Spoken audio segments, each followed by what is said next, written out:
Oh boy, I'm just getting in from feeding the reindeer. Boy, they eat a lot at this time of year.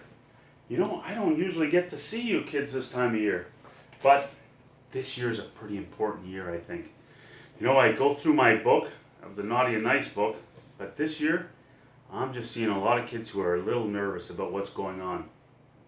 You know, first of all, you got your March break week off, and you didn't get to play with your friends because you had to be isolated at home. That's not a whole lot of fun. And then you got an extra week and another week, and you know, we really don't know when we're going to be able to go back.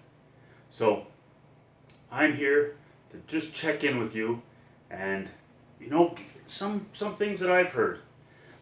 Some of the important things that we need to do is this isolation that we talk about.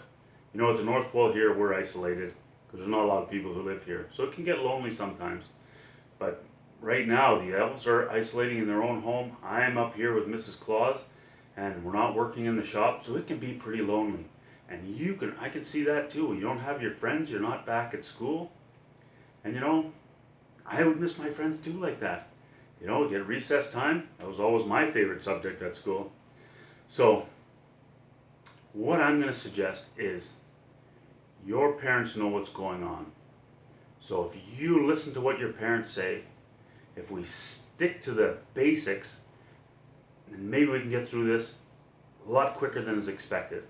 So, here's my advice. First of all, we stay isolated at home with just our family.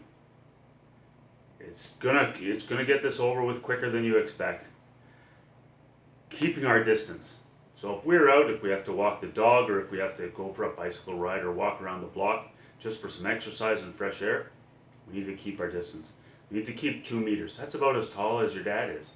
So think of that distance away from other people. And we need to wash our hands. Wash our hands as often as possible. When we come in from outside, we've got to wash our hands, and then they say change our clothes and put it in the laundry so that we can get rid of all this virus and we don't hang on to it. Alright, so those are my suggestions, because I'm still looking forward to being down there at Christmas time so that I can see you kids and you can come and visit me, and then we can have the biggest Christmas celebration that we've had in a long time. So if we stick to those basic things, I'm going to be back here to chat with you as often as I can, because, you know, we got to get through this together. We have to help our families out, do what your parents say, and look after things at home. And then, before you know it, we'll be back to school and everything will get back to normal. Alright, well, it's my bedtime now, so I'm off, and I'm going to come back and see you again. And until then, you take care and look after things at home. Alright? Good night.